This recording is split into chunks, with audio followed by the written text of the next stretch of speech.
Yo, welcome to the Table Talk podcast, where we sit down, pull up a chair, and we get started. This podcast is designed to provide you packed full of information to help you with your training, nutrition, lifestyle, and well-being, where we interview myself through case studies to give you lifetime experience. And then we also interview high-performing individuals or other career-focused people who are looking to make changes in their lifestyle, training, nutrition, and well-being.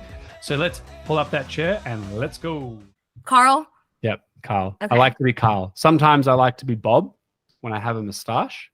No, Okay. Carl. Wait, you're saying Carl. Oh, yeah, well, Carl. you're an Australian, so it's... Aussie. Well, Yeah. funny about Carl is that Carl in Australia is with C. I'm from Ireland. That's the Great Tan. And so it's a K. That side of the world is K and the downside is C. Yeah. Yep. Okay. So Carl. If you're like Whatever variation. Bob. Yeah, sure. All right. Yo, welcome to Table Talk. Today we've got a really interesting guest, Bianca Carbone. Now, the reason for Bianca is actually I have a marketing team in the background, and they've been observing her content from afar. Yes, creepy, right? But really because she's someone, if you're like, let's give the context. If you're someone who's wanting to get on a weight loss journey, you're wanting to put on a bit of muscle, some pictures are going to say, yeah, it's a fat loss journey. However, she actually has free content on her LinkedIn profile. She does a 10-step audit. So you answer some questions, you check in with her, you do a call, and she actually wants to qualify to make sure you're the right person. So I really like it because that's sort of what we do. We make sure we work with the right people because we want to guarantee people's results. And if you jump on a LinkedIn page, you'll see a lot of her results, which is great. And so she's gone from... Most trainers are in a gym and you see them, but she's someone who's found and sought after in LinkedIn. And so if you're someone that's listening today, thinking of a weight loss journey, jump on today, get to know Bianca, and maybe reach out to her. So Bianca, thanks for jumping on. Really keen to meet you. Of course. Thank you so much for having me. Yeah. A bit of a weird intro knowing that you've been watched from afar from Australia. It's okay. I'd rather be stalked from Australia than not be stalked from Australia. We are only human, so we do apologize. Tell us, so when we spoke offline, your journey actually started through COVID. Mm-hmm. Like, That's take us to, I guess, how did you get into the health and fitness sector? And then when you pulled the trigger in COVID, what was that like for you? All right. So this question, let's get into it. I've always been passionate about health and fitness for as long as I could possibly remember. I remember when I was 7 years old, I'd be cleaning my room, listening to like Fireworks by Katy Perry in the background. And I am just like pumping out the jumping jacks, doing push-ups. I just love to move my body. I've always had so much energy.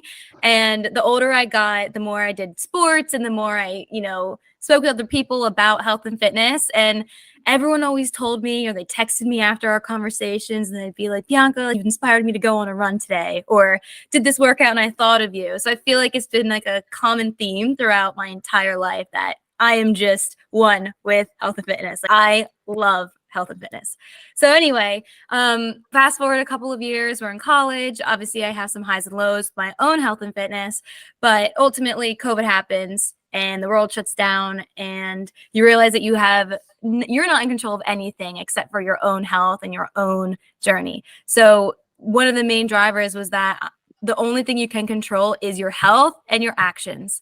And without health and proper actions, you got nothing. So that's where Blix Fitness was born. And it was really just a fun thing to kind of get me through COVID. And I was still a senior in college at the time, so it wasn't really my main focus. And when I graduated college, I did have a job. And since I was working from home, I was like totally half-assing my job. And I'm like on my laptop half the time trying to build my own business. And I just like couldn't shake the passion. So quit my job, went for this full throttle in like 2021, and I haven't looked back. So here I am, 2024, still going strong and making lots of pivotal changes throughout the past couple of years. Amazing. Do you still have Katy Perry Fireworks play sometimes and you like, just remember that? Oh, yeah. Or do you? 100%. The theme song, love that. Yeah, nothing changed. Great. And so passion, that's great. Like, I'm doing my job, but I'm also over here working on the passion. And yeah, what was it? Shout out to George, good friend of mine, was literally like, COVID business as well. Was it you were seeing a lot of people shut away from their health and fitness, and you're like, I've got to do something, or like what was the spark that made you go, nah, I'm doing it all in? Like, because COVID would have been a hard time, right? Everyone's at home, they're all doing what we're doing right now. How did you go, yeah, this has to change, or I've got to dive deep into this passion? I think that COVID was a big wake-up call for people because they're like, oh crap, this is a virus or something at the time that could impact anybody at any age. And it was this big, scary thing. And I think ultimately one of the highest risk factors for getting super ill from COVID was obesity and overall having a really low immune system. So I think people were like, okay, if this is me, then how can I lower my chances of the negative repercussions of getting COVID?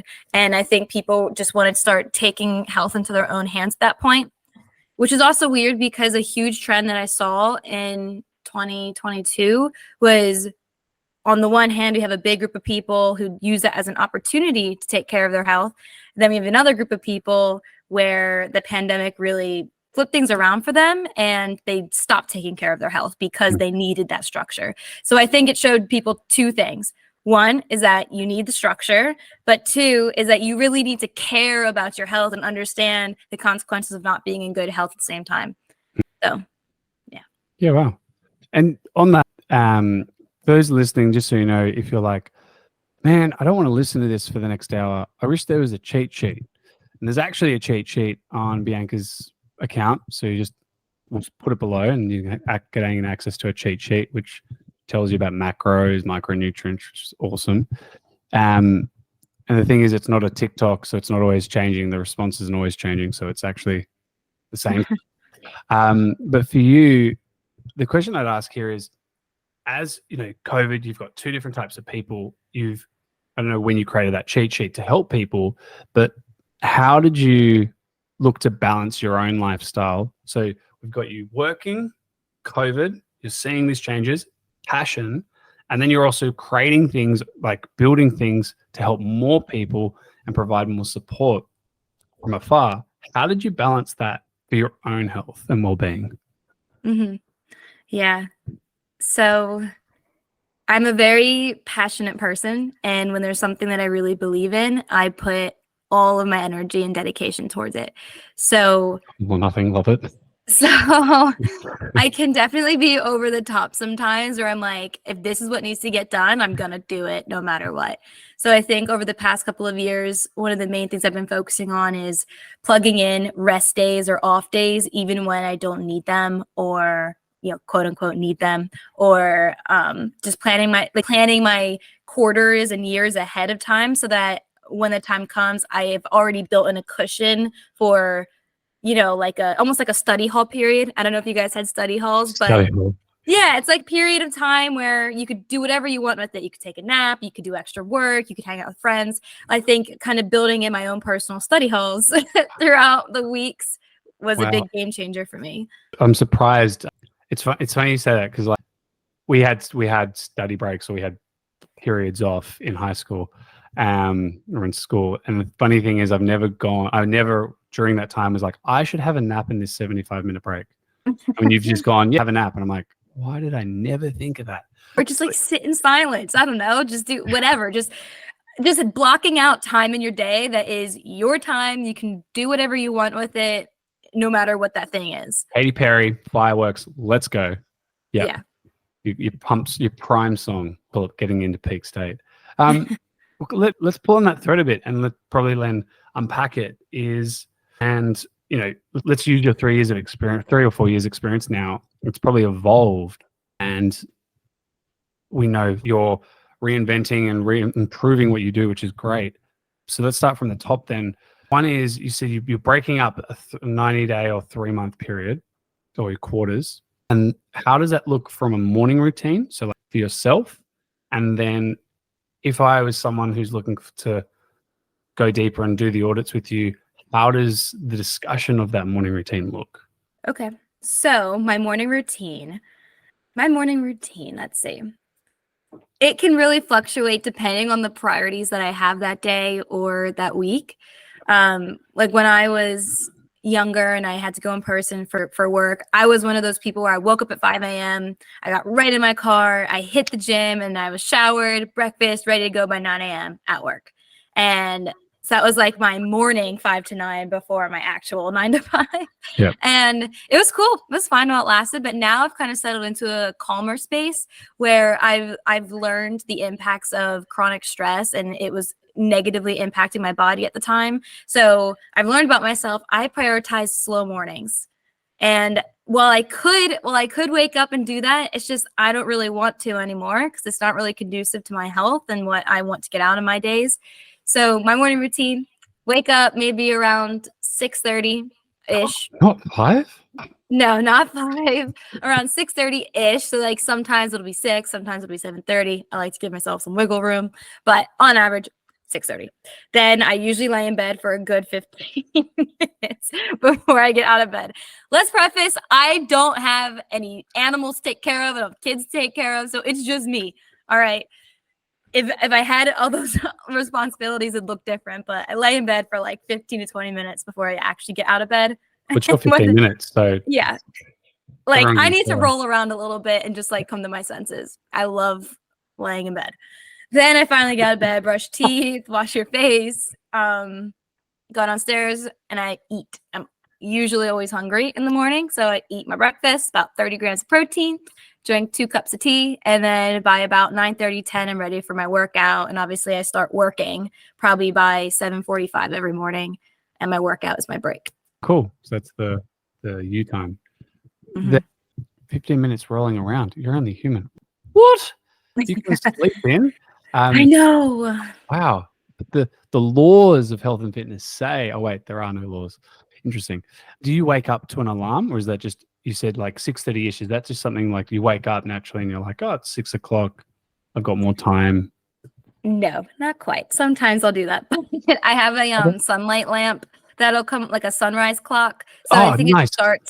It slowly starts like getting brighter in the room from that clock at like 6 a.m. Sometimes it wakes me up, sometimes it doesn't.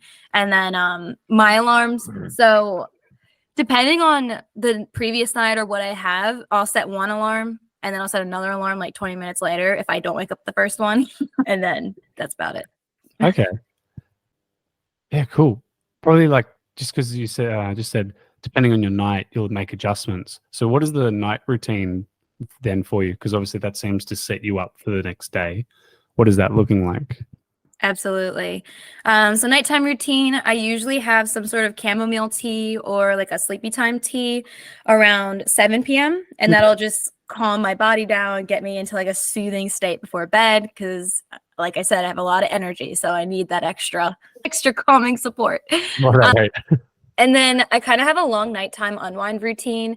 So I have like a longer skincare routine that I like to do. I like to drain my lips and massage my face just to release all the tension that you feel throughout the day, get the toxins out of your skin.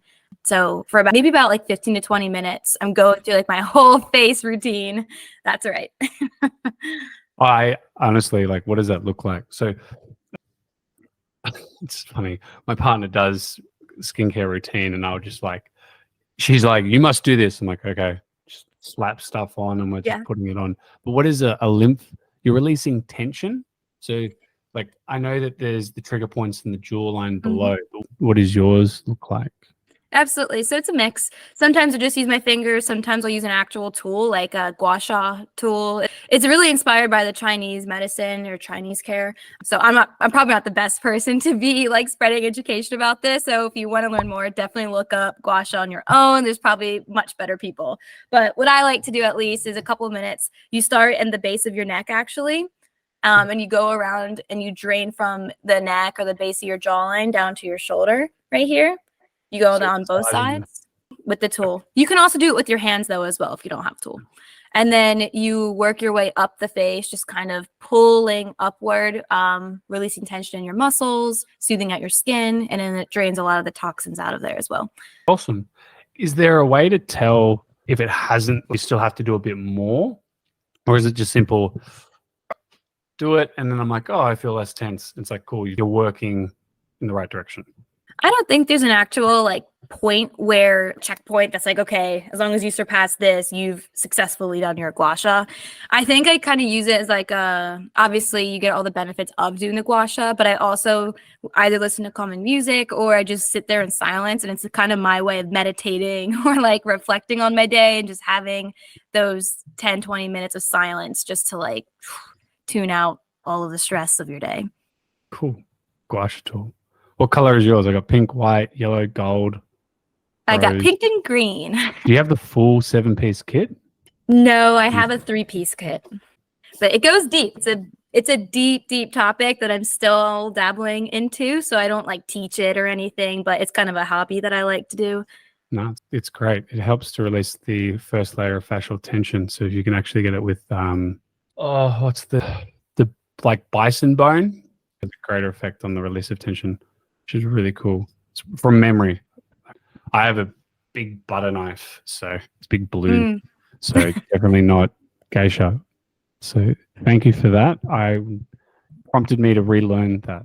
Keen. Of course. Partner's gonna wake up later. I'm like, we need to do geisha tooling on our face. She'll be like, yeah, okay. And so that's a little bit of a ritual for you. So it's great because obviously it helps the skincare routine. You look great, of course. Though is a meditation for you as well. The music, so it has a few factors for it. So just one thing, it's a few factors. Awesome.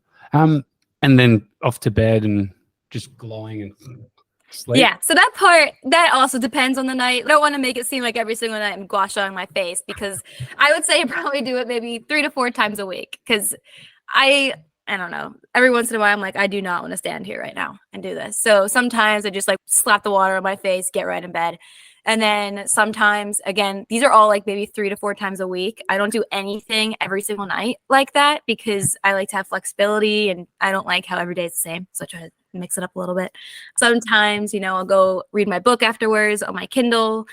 Sometimes my boyfriend and I, we like to do these things called brain melts, where we'll literally just lay next to each other and we'll go on our phones separately, but like laying next to each other for a pretty decent amount of time. I would say at least 30 minutes. We'll do brain melts where we don't speak to each other, just melting your brain on social media, put it away, and then we'll probably hop on Netflix for a little bit and fall asleep. Brain melt. I love it. I don't want to brain. I love how you're like, we're still next to each other. Is it like, you might be still holding hands and you're like, yeah, 100%. Or like, I'll see something funny. Look at this. Don't talk. It's no talking. How about am I going to show you? Yeah. Yeah. Or like, I'll go on his social media because I'll get tired of what's on mine. I'm like, okay, let's see what you're looking at. Let's swap phones. Love it. So, yeah. And then just sleep. Great. Just sleep. And then wake up. And so depending on, like for example, is it just like, hey, we're not braining right now. So you might be watching something that's a bit longer and then you go, oh, it's a little bit later. Cool. We're adjusting those alarms to set off later to get the sleep we need. Sometimes I'll have really early mornings and I'll want to make sure that we get to bed earlier. And other times, if I don't have anything until like 2 p.m. or something, since my schedule's so, all over the place, I'll be like, all right, tonight we can just stay up a little bit later and treat this as like a Saturday. So like one thing I try to not do is wait for the weekend to do things, because I used to get in a really bad habit of that. And I think doing that causes stress and resentment towards your lifestyle, because you're like, oh, like, why do I only ever have 2 days to do things I want to do? So I try to just, as best as I can, sprinkle in, nights out on a Tuesday or staying up a little bit later on a Thursday if you can, and not always waiting for the weekend. Nice. And just to pull back a bit, this has all come from, you said you reached burnout. It used to be like, it's got to be the exact time, get up, go. And then you've achieved, I love it. I was going to say, you've achieved burnout. Congratulations. It's a learning experience, which obviously it was, because you've now created this new routine that allows you to feel you've got the flexibility to be able to not have resentment on weekends and just embrace each day as it comes.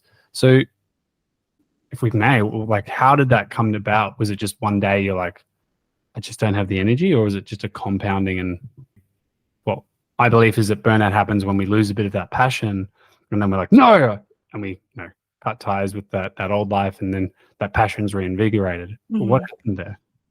I think it was really a cumulative effect. I can remember some vivid times in college when I was a very structured person, like very type A. I was like, nope, waking up at this time, going to sleep at this time. I'm not going out at all until Friday night. And I remember like finally living with my friends sophomore year, they would get mad at me and they're like, Bianca, like you need to live a little. What is wrong with you? So I eventually gave in a little bit to the distractions, maybe went out a little bit too much that year. But I think that like having my friends influence me and being like, you need to stop. You need to go have fun sometimes. I think over time, just reflecting on that message and experience, I've tried to just always kind of sprinkle that into my lifestyle, no matter which way we do it. But fun begins with F, and that's Friday. So Fun Friday. You can't have fun Monday. Yeah. Honestly, like the more I get into entrepreneurship and, you know, adulting and responsibilities, I actually really like working on the weekends as well, because I don't know why, but I like nothing is greater than waking up on a Saturday morning and it's just like a different vibe in the world because everybody else is sleeping. It's like, it's Saturday. There's just something so special about signing on and getting like 4 hours of productive work done and then you're good. I love that. So if that means like Thursday night, I get to end my day at 3 p.m. and go get dinner, cool. But I like it. Well, whoa, hang on. You can't do that on a Thursday. That's a part of the rules. Yeah. Well, the question is, do you still roll around for 15 minutes before you get up on that Saturday? Or is it a different vibe? Are you like, let's go? I feel like it's more of a let's go. Sometimes I'll be like, no, let's do absolutely nothing for the next hour. But other times I wake up and I'm so refreshed. I'm like, yes, it's Saturday. Let me go do this. And then I can go have fun. Amazing. Cool. So it's really, I love that. It's a flexible approach, but still like, it's still productive. You're still getting stuff done. But where most people might go are in the trap of like, it's Monday to Friday and then it's Saturday and Sunday. You're really like, it's 365 days in a year. Let's work with each day and see what's going on and adjust. So, you know, we can have brain out days with the partner. So we're still connected on a relationship. So we're still connected.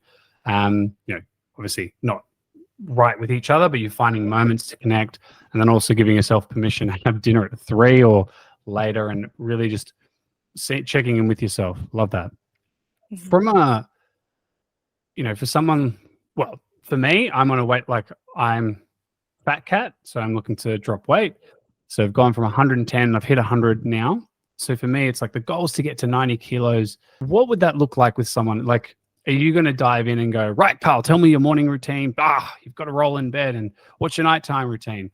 I go to bed. No, you got to massage upwards, Karl.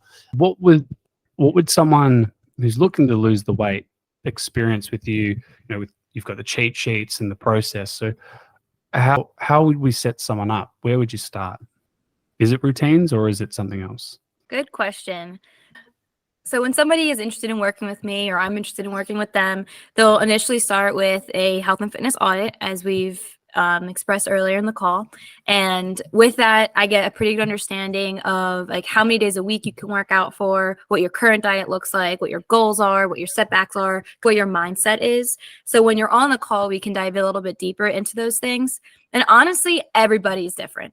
So that's another reason why I don't do cookie cutter programs, because I want to plug in health and fitness for you so that your life, so that it's not really like a task or this 30-day program that you're following and then nothing. I want to actually help your lifestyle. So wherever health and fitness fits in with your life is what I'm going to help you do. So it's almost like consulting with you about your life.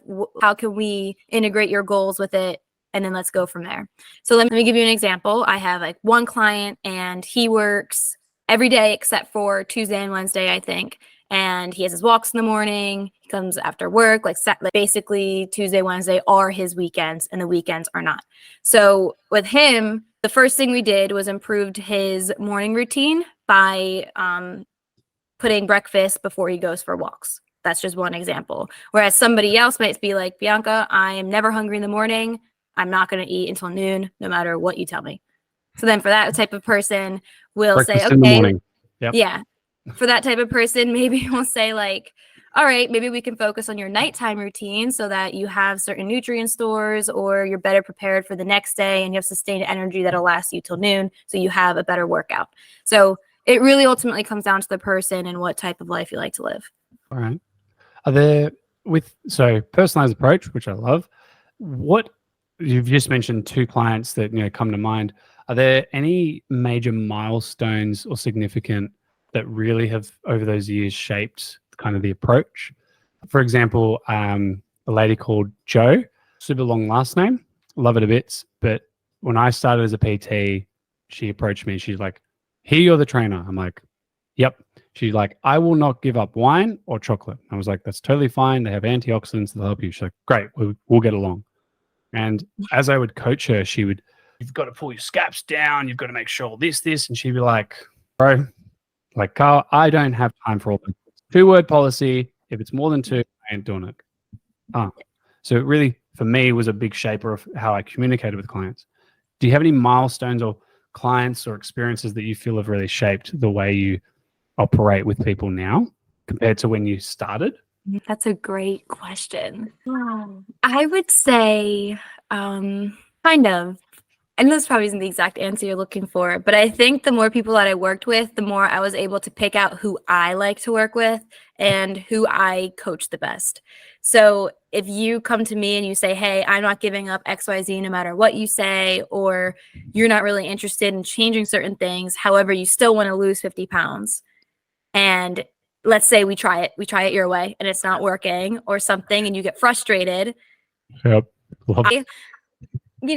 I obviously do my best to get through to you and educate you on why I would recommend certain things with your nutrition, with your exercise to achieve the result. But if you're still stuck in your ways, then I don't know if I'm the best person to help you because you aren't open to change. So I think it's really just certain experiences maybe have refined my approach to find clients, which is why I do the health and fitness audit, because I want to make sure that you and I share same values and we're on the same page about trying new things.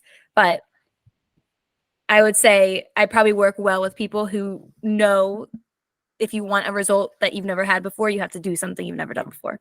Yeah, 100%. I want to change, but I don't want to change. Can we work with that? Yeah. Probably to skip ahead then, because obviously that's the type you've worked with, the type of people. Is there people of an influence, or has there been a book you've read or a podcast and you were like, "I get it." That is, you're like, "I'm now going to tweak that or add this or change that"? I think definitely a couple. So there's different buckets. Everybody has their own specialty on social media, for example. Like right off the top of my head, someone like JPG Coaching. I don't know if you follow him on TikTok or whatever, but I've been following him for so long, and he's super big on form and like which angles your elbow should be in relation to your elbow to target a certain muscle in your back, for example. And I would say he, I guess, inspired me to be a little bit more specific about form cues or about exercise choice with certain clients. So that was helpful in terms of muscle building and programming. But somebody else, for example, who's helped me like open my eyes to more holistic approaches or different ways that you could go about your nutrition, like the Model Health Show podcast that you and I kind of talked about before we started. Yeah. I mean, he has so much information on his podcast. I love his podcast, but all of his information and the people he interviews about things like the gut microbiome, gut health, hormones, and how nutrition and calories and macros aren't as simple as it seems. That really inspires me to get deeper in with nutrition and educate my clients as I'm getting educated, just to further help them. I just want to help spread the message and awareness out as new research comes to fruition. Someone else, for example, like Dr. Julian Brighton and another podcast like The Period Party and my own personal experience, they've opened my eyes to how women's health is a lot more different than men's health. And that's inspired me to shift my whole trajectory. So I guess to answer your question, I'm always educating myself, taking in new information, getting acquainted with other coaches and people who are ahead of me in my career so that I can grow and prosper on my own. Love that. With to come back to then the statement of, because you've got flexibility and structure, so you have quarterly plans and targets, which is awesome. Do you allow yourself, because you're learning and growing day by day, which is awesome, do you allow that to impact the plan and the strategy over the quarter, or do you like make a list of notes of like, that's great, I'm going to do that, do this, and you've got this list So when it comes to replanning the quarter, you are then doing it. Because for a lot of people, they might learn this new technique and this new form, and they change their program next week, and then they're like, I'm in the system. It's like, you're not shocking shit, you're just changing it. And now the data doesn't make sense anymore. So like, they're always making those changes, and that's why they might be where they are. How do you use that information based off what you currently do? Do you let it adjust, or do you hold strong and review at the end? I would say, so I'm a very list oriented person. I have a million lists. So many. So sometimes I'll have a really cool idea and I'm like, oh, like that'd be really cool to add into my business. Like maybe it's something about like strengthening a joint group or having more mobility training, and I'll write it down on the list. And then maybe I learn something else the next week and it's all about let's say like gut bacteria or something. And I'm like, oh, I should do that for my clients. Like, let me write that down so I can learn more about it. Yeah. And then maybe by the end of the month, I'll have like a list of 20 items. I'm like, okay, this is impossible. I can't tackle all of this. So then I go through, I reflect, I refine, and I maybe pick a couple of things that I could pursue for the year. And then I just stick with that and I roll with it.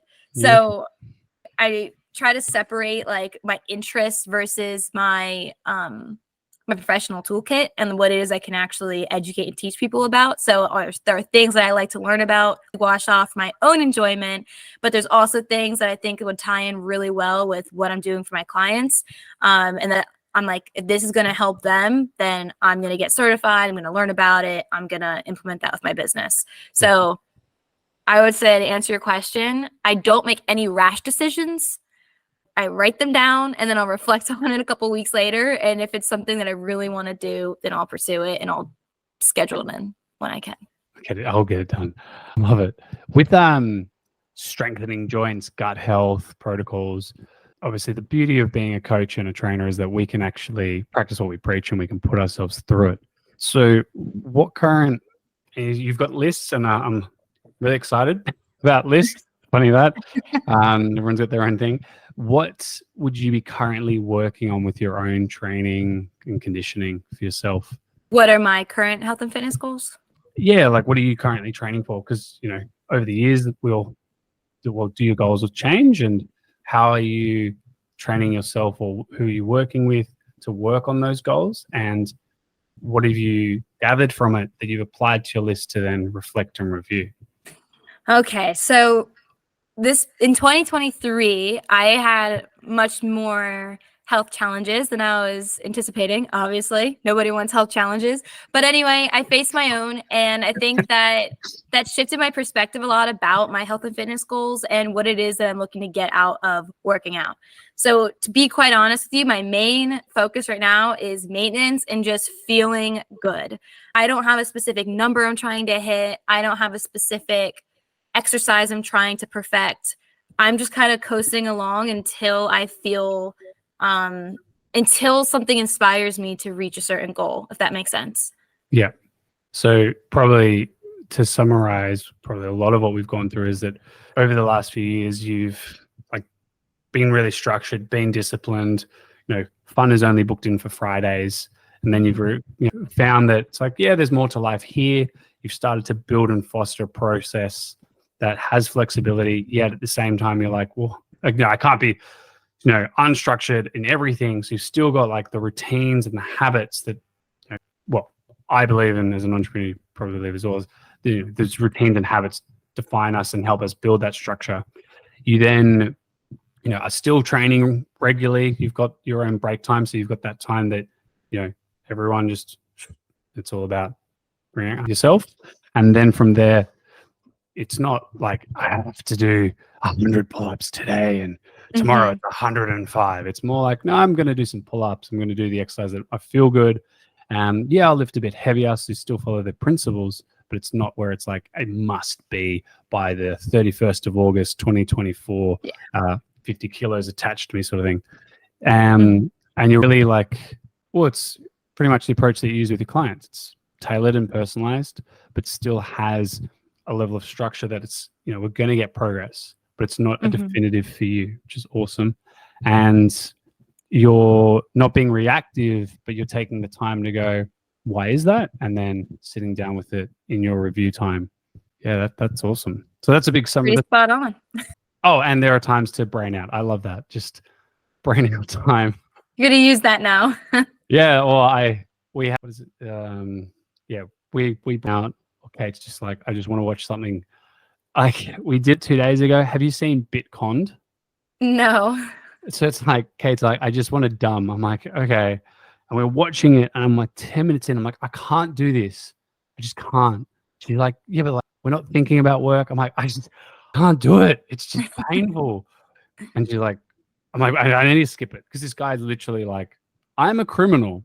If I could be anything, I would have told you I'm a criminal. And he gets away with it all. And you're like, he admits to it all. And you're like, how does he get away with it? Like, how? So sometimes the braining out eats me up inside. But yeah. Amazing. And just to probably wrap all of that up is, I understand, again, you have the flexible like habits now, and you're not as structured as you were, but you still have some structure and routine. Though, what motivates you to just continue? Like you said, what's the passion project, I would say? What motivates you to set course? Like when you maybe have days or weeks where you're like, is it the right thing? What are you doing to just check back in to make sure it's like, yep, this is the right way forward? Okay. I think that could be applied a couple of different ways. So like, let's start with one, like health and fitness. Everybody has their own health and fitness. I think a non-negotiable for me, every day I have to move my body, no matter what that means. So if that means I'm going to strength train, I'm going to strength train. If I'm going to go for a 2-mile walk, I'm going to do that. If I'm going to do yoga, cool, Pilates, whatever. I don't care what it is. Moving my body for me is like brushing my teeth. Like it's something that I can't not do. So it's not really something that I think about or something that's a struggle for me to fit into my schedule, because I'm going to do it no matter what time it is or how I feel I'm doing it. So like what motivates me to do that is I firmly believe that is what our bodies are designed to do. Like we have the capacity to move, and we're so, we should be so grateful for having the health that we have and the vitality that we were given, that like you should want to take advantage of that every opportunity that you can, because that is our innate purpose. That's like why we can do what we do. So I would almost feel like I'm letting myself down, or that I'm, taking advantage of a blessing that we have, that we can move our bodies, if you are picking up what I'm putting down. I totally love that. I actually have a hat where it says blessed on it to remind me of the opportunities. Yes, I love it. And then in terms of like my own business and career and wanting to keep moving forward with my actual life, that in that aspect, I got plans for myself when I'm 5 years away, 10 years away, and I want to make sure those plans happen as best as I can. Obviously, life is going to happen. It's going to steer you in different directions, but similar to how I live my life every day, I have a general outline of what I want to do, and I'm going to make sure it happens. Ooh, love it. Like, well, you should have just said, most people overestimate what they can do in a year and underestimate what they can do in 10 years. Boom. Re-record. No, love it. 5 years, 10 years. Is there one goal out of them all that rules them all, that really is like, that's gonna be the one? I really want to have my own family. And I don't feel stressed out about like going back to work or being confined by someone else's constraints or rules. So it's extremely important to me that I have the stability of my business when I have a family, and that I'm not like working towards a career that I'm just gonna like take off of to have a family, if that makes sense. And I want, like, my business is also just so important to me, like not only because I'm touching so many people and I'm helping so many people, like that's obviously so intrinsically rewarding, but my business is almost like an extension of me. And as I go through different phases of life, I can just help other people going through those phases of life. So it's almost like a community of people as we grow. It's pretty cool. Yeah, awesome. It's like, I love that, because family comes in kind of two forms, one in the sense of community, and then family of self and partner and kids, or as my partner say, is like one gremlin and two loving children, 3 kids. Amazing. I love that. Well, I think that's a great point where we can wrap up part 1. So for those, we did a good summary, and we've also got a big goal. So come in 2034, we'll touch base. Of course, we'll touch base over the years, but 2034, there'll be a big family, a bigger community, and new 10-year goals, which will be awesome. Bianca, till next time. Adios. Bye. Hey, thanks so much for joining the episode of Table Talk today. We hope you found some helpful tips and inspiration in staying healthy and fit, even with a busy schedule. Be sure to subscribe to our podcast. Stay tuned for our next conversation. Until then, keep prioritizing yourself, your health, your fitness, and we'll see you on the next Table Talk.